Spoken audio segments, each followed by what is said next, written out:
سلطان اولیاء، جے دل فقیر دامن سلطان اولیاء، یعنی حسین ابن علی جان اولیاء، یعنی حسین ابن علی جان اولیاء، چون صاحب مقام نبیوں علی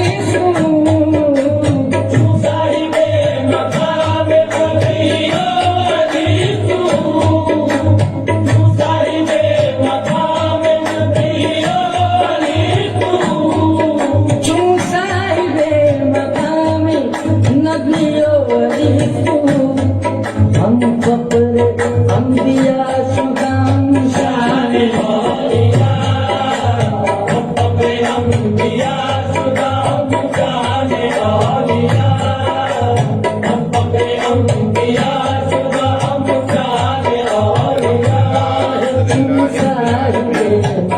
الصلاة والسلام على سيدنا وسيد الأنبياء والمرسلين وعلى آله الطيبين الطاهرين وأصحابه الأكرمين وأولياء أمته أجمعين أما بعد. معزز مکرم سامعین و ناظرین اکرام،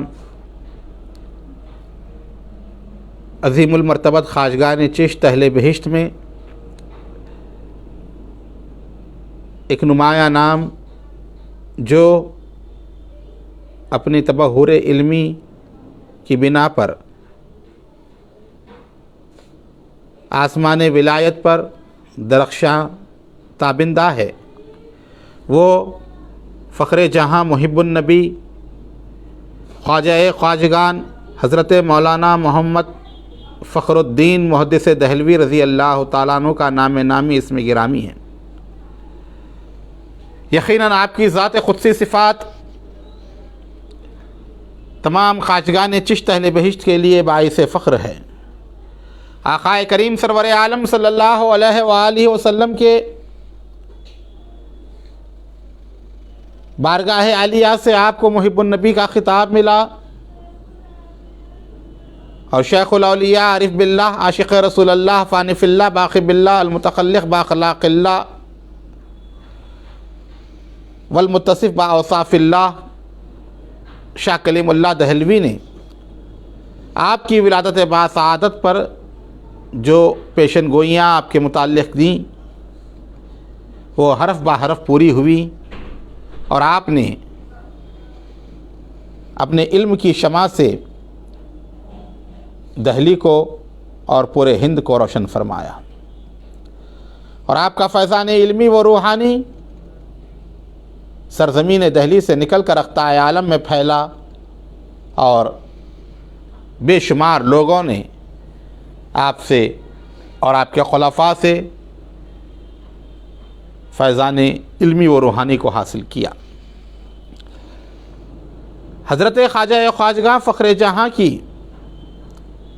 مشہور 3 تصانیف میں پہلا جو نام آتا ہے وہ نظام العقائد کا، کیونکہ یہ کتاب عقائد کے حوالے سے ہے اور جامع ہیں، اور بنیادی عقائد اسلام کے کیا ہیں اس کا اس میں تذکرہ ہے۔ اس کا درس شروع کیا گیا، کل پہلی مجلس تھی اور آج اس کی دوسری مجلس، کل 26 یا 25 عقائد کا بیان تھا، آج 26واں عقیدہ جو ہے جو حضرت نے لکھا ہے وہ بیان کیا جائے گا، اور الحمدللہ ہمارے لیے یہ بات فاعل نیک ہے کہ کل کے درس کے ساتھ ہی جو ہے مولانا فخر الدین محدث دہلوی رحمۃ اللہ علیہ کے سلسلے کی بزرگ اور آپ کی نسبت سے پہچانے جانے والی عظیم علمی و روحانی شخصیت حضرت مولانا سید وکیل احمد فخری صاحب قبلہ متعز اللہ العالی نے فون کے ذریعے اپنی خوشنودی کا اظہار فرمایا اور اس درس کے آغاز پر مبارکباد دی، اور اپنی دعاؤں سے جو انہوں نے نوازا اور بڑی ہمت افزائی کی۔ ہم تہہ دل سے حضرت مولانا سید وکیل احمد فخری صاحب کے ممنون و مشکور ہیں، اور ہم نے حضرت سے معروضہ بھی رکھا ہے انشاءاللہ تعالی درس کے اختتام پر آن لائن پروگرام جو ہمارا اختتامی ہوتا ہے اس میں جو ہے حضرت کو ہم نے مدعو کیا، حضرت نے دعوت کو قبول کیا۔ انشاءاللہ حضرت فخر جہاں کی ذات قدسی صفات کے حوالے سے حضرت کا خطاب بھی ہمیں انشاءاللہ تعالی عرس شریف کے موقع پر سننے کو ملے گا۔ آمدم برسر مطلب کہ اب ہم درس کا آغاز کرتے ہیں۔ 26واں جو عقیدہ فخر پاک نے لکھا ہے، حق تعالیٰ کی حد اور انتہا نہیں ہے، اس کی ضد، اسے جھگڑنے والا اور اسے کسی بھی کام سے منع کرنے والا نہ کوئی ابتدا میں ہے اور نہ انتہا میں ہے۔ حق تعالیٰ کے لیے کوئی شبیہ و شکل بھی نہیں ہے۔ اور اس کے بعد 27واں لکھا عقیدہ، حق تعالیٰ کے ہاتھ، روئے مبارک اور نفس مبارک یعنی پاک ذات ہے، جیسے کہ اس کی ذات کے لائق ہے۔ ان باتوں کا قرآن حکیم میں ذکر ہے۔ اللہ تعالیٰ نے روئے مبارک کی نسبت قرآن پاک میں ارشاد فرمایا، کل شیء ہلاک الا وجہہ، ہر شے ہلاک ہونے والی ہے مگر روئے مبارک اس کا ختم نہ ہوگا۔ اور دست قدرت کے بارے میں ارشاد فرمایا، ید اللہ فوق ایدیہم، اللہ کا ہاتھ ان کے ہاتھوں پر ہے۔ اور نفس پاک کے بارے میں اللہ تعالیٰ کا یہ قول کہ عیسیٰ علیہ السلام کی بابت بطور حکایت قرآن پاک میں آیا، تو جانتا ہے جو میرے جی میں ہیں اور جو تیرے جی میں ہے وہ میں نہیں جانتا۔ اللہ تعالیٰ کی تمام صفتیں بلا کیف ہیں۔ کیف سے مراد ہے کیف و حالات، یعنی کوئی شے کیسی ہے، اس کا رنگ، حجم، جسامت، بناوٹ، بو کیسی ہے، یہ شے کیوں کر موجود ہے، وغیرہ وغیرہ۔ کسی محدود شے کی تو کیفیت بیان کی جا سکتی ہے، لیکن لامحدود اور قدیم ذات باری تعالیٰ ان باتوں سے پاک ہے، یعنی اللہ تعالیٰ کی ذات اور تمام صفات بلا کیف ہیں۔ مذکورہ بالا صفات و الفاظ کی تشریح کر کے یوں نہ کہنا چاہیے جیسے کہ قدریہ فرقے اور معتزلیہ کے لوگوں نے کہا کہ ید سے مراد یعنی ہاتھ سے مراد یا نعمت حق ہے۔ اسی طرح کی وضاحت کہ وضاحت سے اللہ تعالیٰ کی صفت کا انکار ہوتا ہے، حالانکہ اللہ تعالیٰ کی صفت قدرت کی طرح ید یعنی ہاتھ بھی ایک صفت حق ہے، یعنی اللہ تعالیٰ کی صفتوں میں سے ہے۔ اللہ تعالیٰ کا ہاتھ ویسے نہیں جیسے کہ مخلوق کے ہاتھ ہوتے ہیں۔ ہم حق تعالیٰ کی اس صفت کو بھی دیگر صفات اور ذات کی طرح بلا کیف ایک صفت حق جانتے ہیں۔ 29واں عقیدہ، حق تعالیٰ کا غضب اور اس کی رضا اس کی صفات میں سے دو صفتیں ہیں، لیکن دوسری صفت کی طرح وہ بھی بلا کیف ہیں۔ حق تعالیٰ نے تمام اشیاء کو بغیر مادے کے پیدا کیا، ہر چیز کا پیدا کرنے والا وہی ہے۔ ہر چیز کی ابتدا بغیر مادے کے ہوئی، اس کے بعد اللہ تعالیٰ نے زندگی سے زندگی کا سلسلہ جاری فرمایا، وہ ہر شے پر قادر ہے۔ تفسیر حسینی میں بیان کیے گئے عقیدے کا خلاصہ یہ ہے کہ اللہ تعالیٰ اشیاء کو ازل میں اشیاء کے وجود سے پہلے جانتا تھا۔ اللہ تعالیٰ نے اپنے علم، ارادے اور حکم سے اشیاء کو مقدر کیا ہے۔ اللہ تعالیٰ کا علم قدیم ہے اور اس علم سے تعلق رکھنے والی بعض باتیں حادث ہیں، جیسے کہ واضح حکم ربی اس بات کا ثبوت ہے کہ اللہ تعالیٰ نے سورہ سبا میں فرمایا، اور اسے چھپا نہیں رہتا ذرہ برابر آسمانوں میں اور نہ زمین میں، اور نہ ہے اس سے خرد تر اور نہ اس سے بزرگ تر کوئی، مگر یہ لکھا ہوا ہے کتاب روشن میں یعنی لوح محفوظ میں۔ اللہ تعالیٰ نے ہر شے اپنے ارادے، علم اور حکم سے پیدا فرمائی۔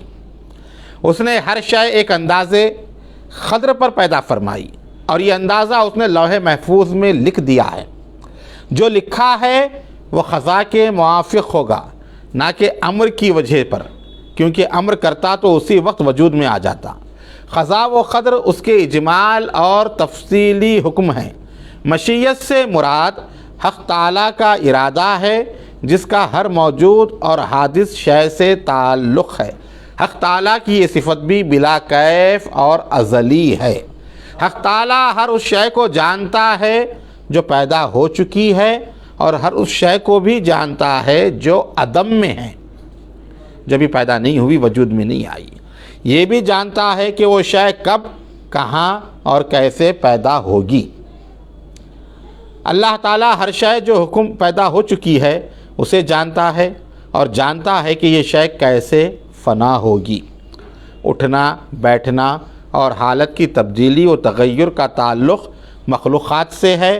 حق تعالیٰ کا ازلی علم غیر متغیر ہے۔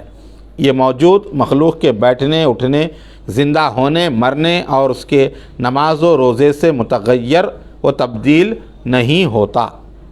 حق تعالیٰ نے خلق کو سادہ آثار کفر اور انوار ایمان، بے رنگ کفر و ایمان سے پیدا فرمایا۔ ان کو اس قابل بنا دیا کہ ان سے نافرمانی، نیکی اور عبادت حضور قلب سے واقع ہو۔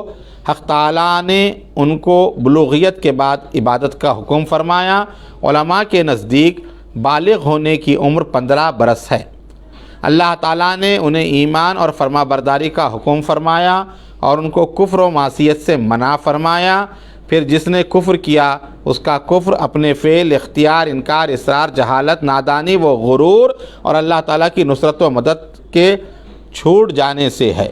جو کوئی ایمان لایا وہ اپنی تابعداری، فرما برداری سے، اپنی زبان پر اقرار کرنے، اپنے دل سے سچ ماننے سے، اللہ کے حکم، اللہ تعالیٰ کی توفیق، اس کی مدد اور اس کے فضل سے ایمان لایا، جیسے کہ اللہ نے سورہ بقرہ میں فرمایا، یقیناً اللہ تعالیٰ لوگوں پر فضل کرنے والا ہے۔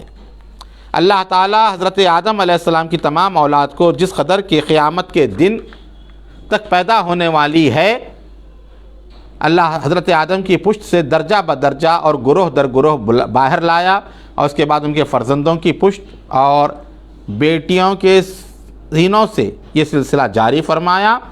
ان میں سے بعض سفید تھے اور بعض سیاہ۔ اللہ تعالیٰ نے انہیں حضرت آدم کے دائیں اور بائیں پھیلا کر اس کے بعد آدم علیہ السلام کی ذریت سے اس قول سے خطاب فرمایا، الستُ بربکم، کیا میں تمہارا پروردگار نہیں ہوں؟ اس کو روز میثاق کہتے ہیں۔ اللہ تعالیٰ نے انہیں ایمان اور احسان کا حکم فرمایا اور ان کو کفر و عصیان سے منع کیا۔ پس جس نے حق تعالیٰ جل شانہ کے رب ہونے پر اقرار کیا اسے ایمان میثاقی کہتے ہیں۔ اسے بلا یعنی ہاں کہہ کر اس بات کا اقرار کیا ہم اللہ کے بندے ہیں، اسے ایمان حقیقی یا حکمی بھی کہتے ہیں۔ اس کا ذکر جو ہے فرمایا، پس وہ پیدا کیے جاتے ہیں اسی پیدائش یعنی فطرت پر۔ جس شخص نے ایمان میثاقی کے بعد کفر اختیار کیا تو اس نے ایمان فطری کو کفر سے بدل دیا۔ جو کوئی ایمان لایا یعنی زبان سے اقرار کیا اور دل سے اس نے تصدیق کی، وہ اپنی فطرت سلیمہ پر قائم رہا یعنی ایمان میثاقی پر ثابت رہا جس کا اس نے لفظ بلا سے اقرار کیا تھا۔ کسی کا کفر پر یا ایمان پر رہنا اللہ کے جبر کی وجہ سے نہیں ہے۔ اللہ نے نہ کسی کو مومن پیدا کیا اور نہ کافر، بلکہ ان کو صرف اشخاص پیدا کیا۔ 40واں عقیدہ ہے، ایمان و کفر بندے کا اختیاری فعل ہے، اضطراری فعل نہیں۔ انشاءاللہ اس کے بعد کے دیگر عقائد کا بھی سلسلہ جاری رہے گا۔ اس کو دیکھیں اور شیئر کریں، دوسرے دیگر حضرات تک پہنچائیں تاکہ ہمارا عقیدہ درست ہو۔ اللہ ہم تمام کو عقائد صحیحہ پر گامزن رہنے کی توفیق عطا فرمائے اور اسی پر ہمارا خاتمہ فرمائے۔ الہی تابوت خورشید و ماہی، چراغ چشتیاں را روشنائی، وصلی اللہ تعالی علی خیر خلقہ محمد وعلی آلہ و اصحابہ اجمعین والحمد للہ رب العالمین۔